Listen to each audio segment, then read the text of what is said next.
Hi guys! Tonight we are going to read If Only I Had a Green Nose by Max Lucado.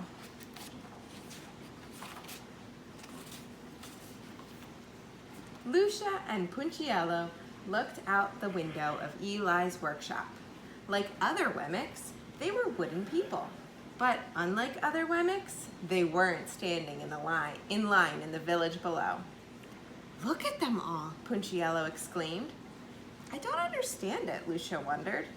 "Why would anyone want to paint his nose green?" "Because everyone else is," Eli responded without looking up from his workbench. Punchinello didn't understand. "What do you mean?" "Everyone wants to look like everyone else. Sometimes it's square hats. Sometimes it's tall shoes. Why, last year, the big thing was yellow ears. Now it's green noses. Everyone wants a green nose." "Does a green nose make them smarter?" Punchinello asked. "No." "Does a green nose make them stronger?" "No." "Does it make them faster?" "No." "Then what does a green nose make them?" Eli looked up and smiled. "Greener."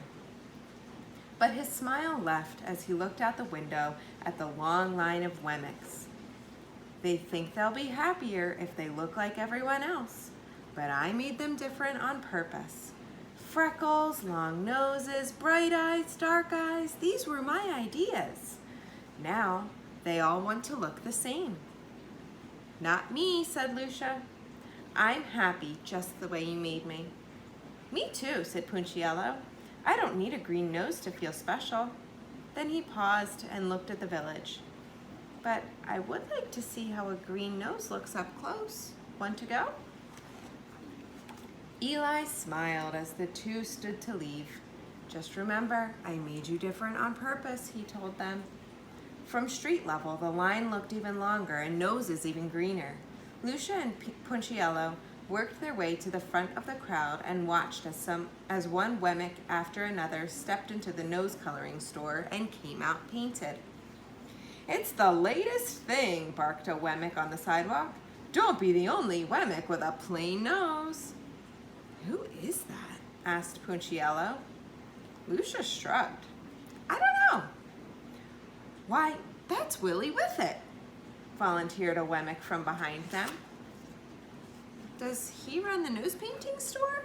asked Punchinello. "More than that," the Wemmick explained. "Painted noses were his idea. So were the square hats and the tall shoes and the yellow ears.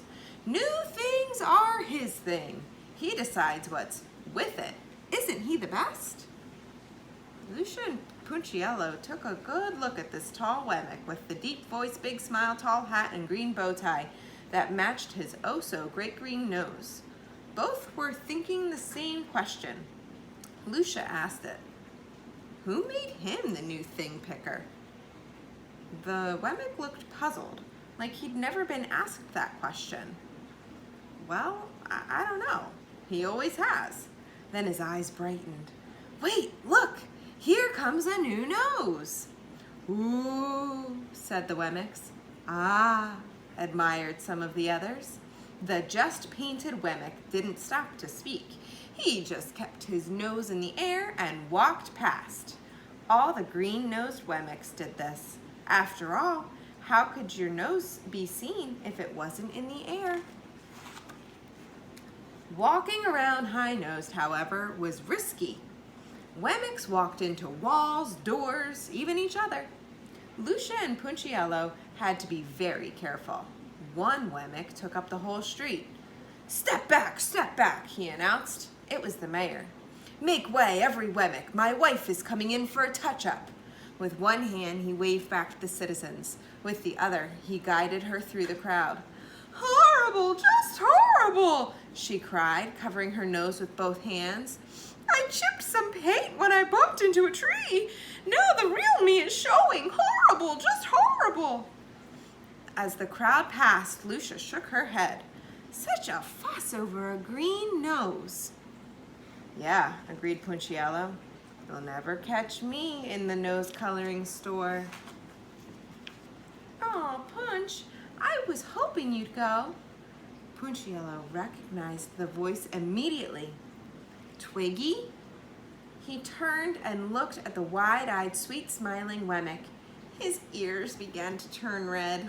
They always did when he saw her. He reached up and covered them. Why don't you paint your nose, Punch? I painted mine. Everyone else is painting theirs. Besides, you'd look good in green. Twiggy reached up and touched the tip of his nose. Yours is so cute. With that, she turned and walked away. Bye-bye, she waved. Punchinello moved one hand from his ear to his nose. He turned and looked at his reflection in a store window. Lucia had to grab his hand to get his attention. Come on, Punchinello, let's go. As he walked past the store, he noticed Willie Whiffet examining his nose in a handheld mirror. Later at home, he did the same. I never noticed before, but my nose sure looks pale. The next morning, Punchinello walked down the street with his friends, Splint and Woody. Are you really thinking about it? Woody asked. Sort of, Punchinello answered.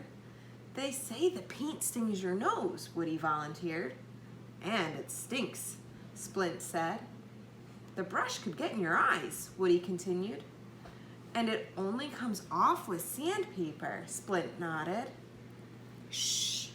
Punchinello put a finger to his lips and pointed at a large crowd of green-nosed Wemmicks standing in the square. Something's going on. The mayor was standing on a platform. His wife, nose freshly painted, and Willie Whiffet were on either side of him.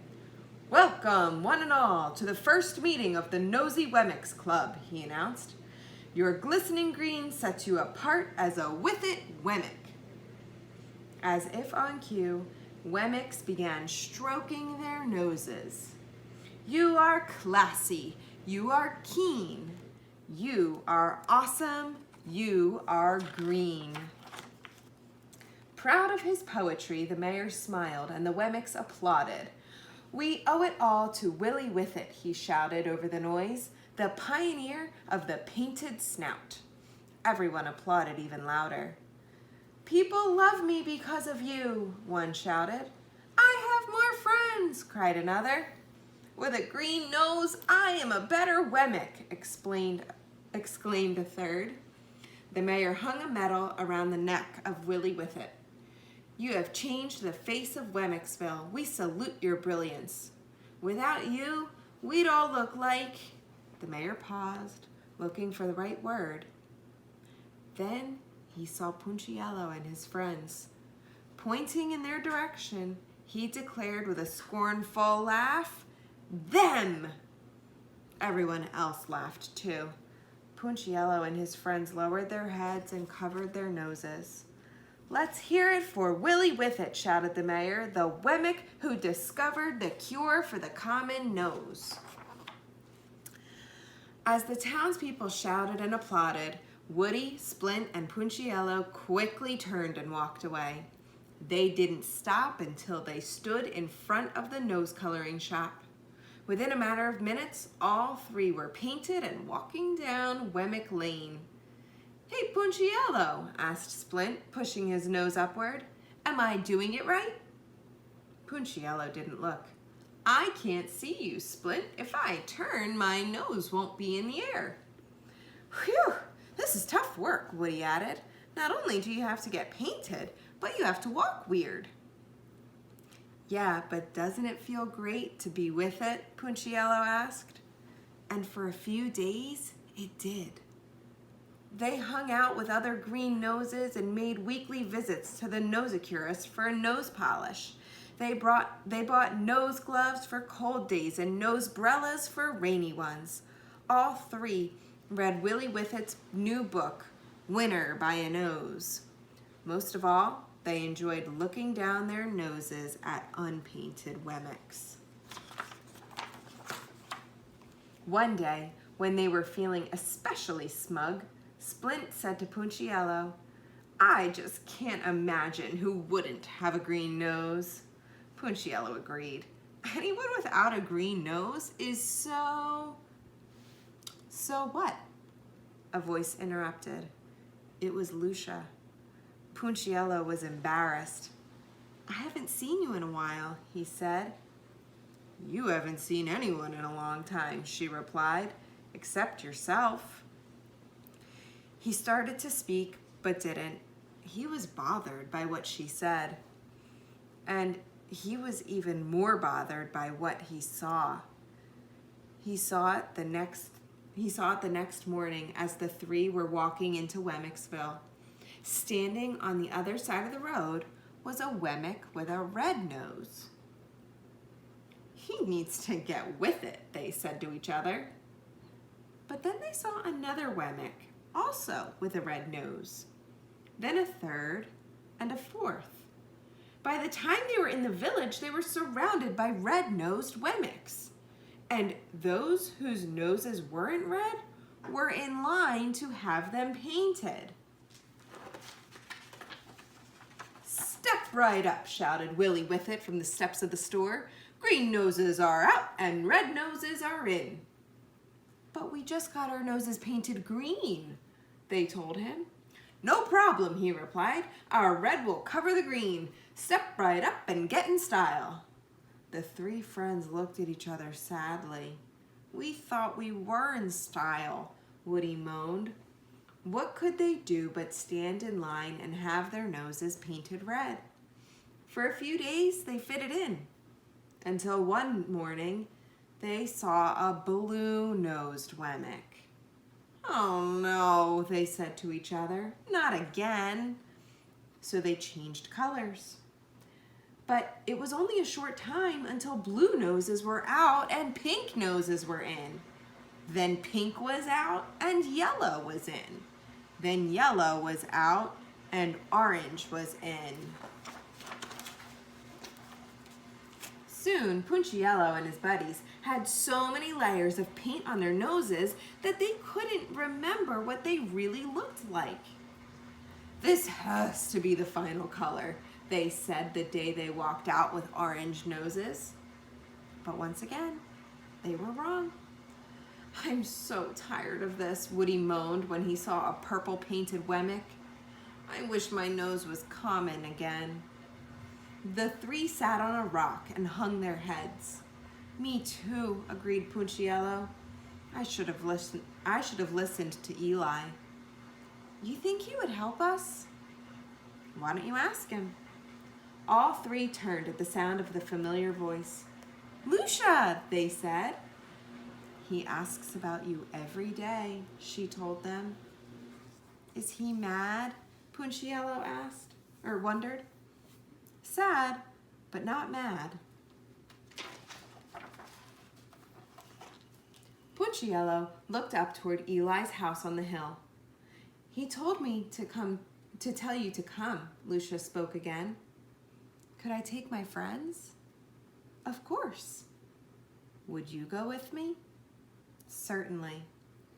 And so the four began the long walk up the hill to Eli's house. When they reached the top of the hill, Eli stepped out of the workshop and began walking toward them. He met them in the yard. One by one, he examined their noses. Been trying to fit in, eh? Punchinello nodded. Did you succeed? Not really.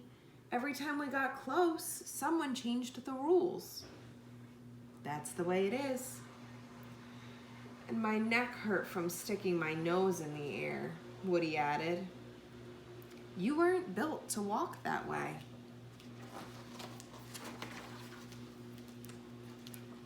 We just want to be ourselves again, Splint said. I'm glad to hear that. Can we? They asked. Of course you can, Eli replied. I'll always help you be who I made you to be.